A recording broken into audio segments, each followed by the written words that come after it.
जय श्री कृष्ण। जय श्री कृष्ण। अथ पंचदशो अध्याय। कृष्ण विरह व्यथित पांडवों का परीक्षित को राज्य देकर स्वर्ग सिधारना। भक्तों, कल हमने पढ़ा था कि अर्जुन द्वारका से वापस आ गए हैं और उन्होंने कृष्ण जी के अपने लोक धाम जाने की बात कही, तो युधिष्ठिर और अन्य सभी बहुत ही व्याकुल हो गए हैं और इसलिए वो भी अब अपना राज्य परीक्षित को देकर स्वर्ग सिधारना चाहते हैं। तो आइए आज का प्रसंग शुरू करते हैं।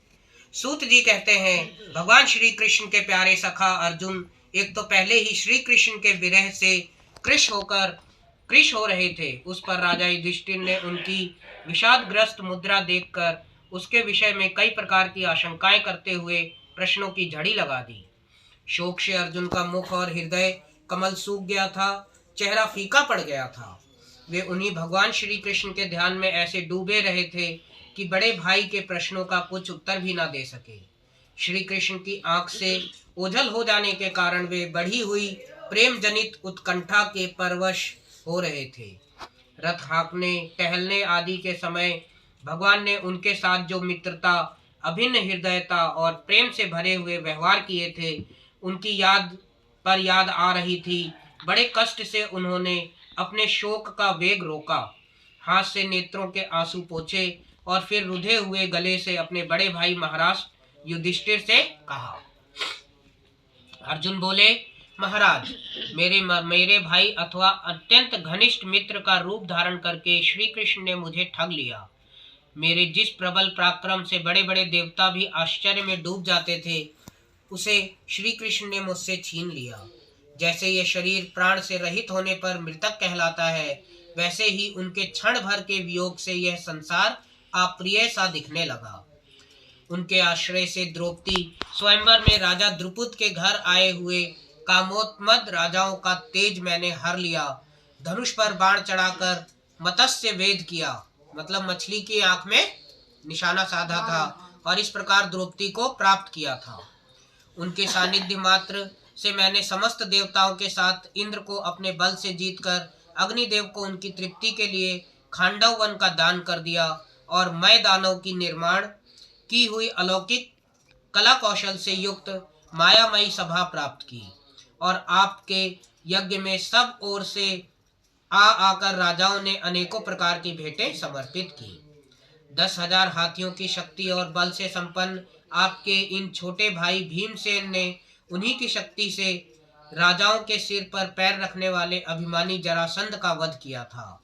तदंतर उन्हीं भगवान ने उन बहुत से राजाओं को मुक्त किया जिनको जरासंध ने महाभैरव यज्ञ में बलि चढ़ाने के लिए बंदी बना रखा था। उन सब राजाओं ने आपके यज्ञ में अनेकों प्रकार के उपहार दिए थे। महारानी द्रौपदी राजसूय यज्ञ के महान अभिषेक से पवित्र हुए अपने उन सुंदर केशों को जिन्हें दुष्टों ने भरी सभा में छूने का साहस किया था, बिखेर कर तथा आंखों में आंसू भरकर जब श्री कृष्ण के चरणों में गिर पड़ी, तब उन्होंने उसके सामने उसके उस घोर अपमान का बदला लेने की प्रतिज्ञा करके उन धूर्तों की स्त्रियों की ऐसी दशा कर दी कि वे विधवा हो गईं और उन्हें अपने केश अपने हाथों से खोल देने पड़े।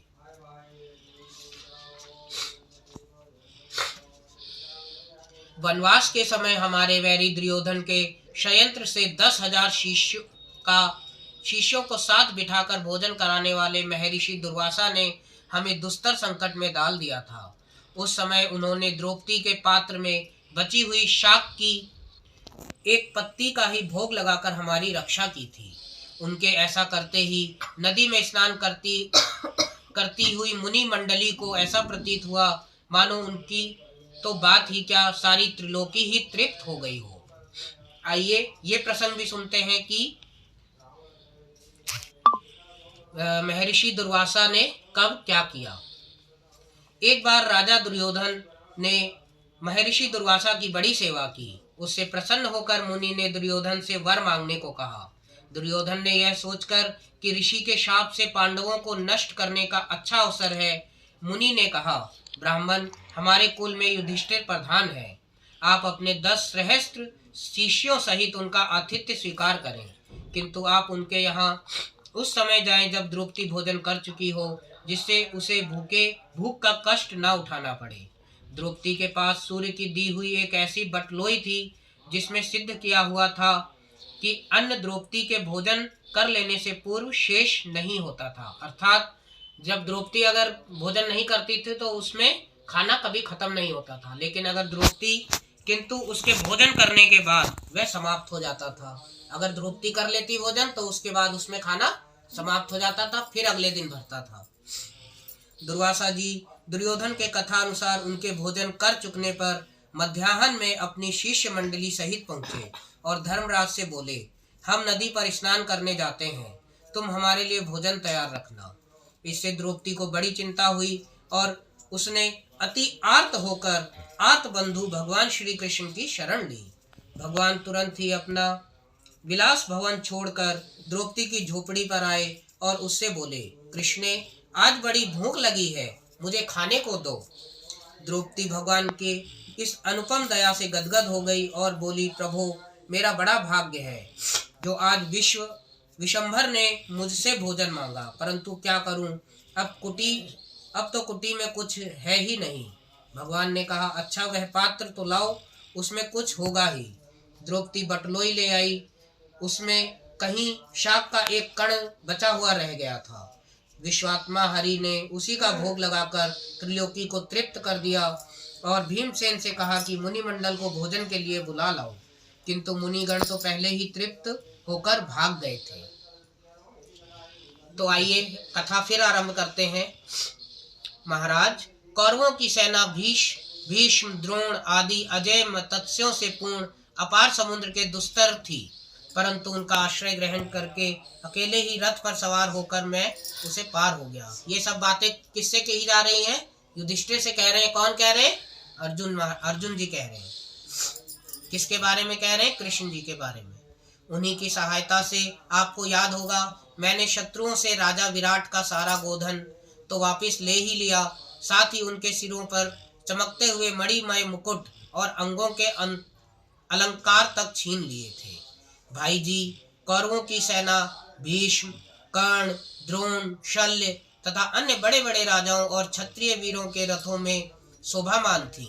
उनके सामने मेरे आगे आगे चलकर वे अपनी दृष्टि से ही उन महारथी युद्धपतियों की आयु, मन, उत्साह और बल को छीन लिया करते थे। द्रोणाचार्य, भीष्म, कर्ण, भूर्श्वा, सुशर्मा, शल्य, जयद्रथ और बाहिक आदि वीरों ने मुझ पर अपने कभी ना चूकने वाले अस्त्र चलाए थे, परंतु जैसे हिरण्यकश्यपु आदि दैत्यों के अस्त्र शस्त्र भगवद प्रहलाद का स्पर्श नहीं करते थे, वैसे ही उनके शास्त्रार्थ मुझे छू तक नहीं सके। यह श्री कृष्ण के भुज दंडों की छत्र छाया में रहने का ही प्रभाव था।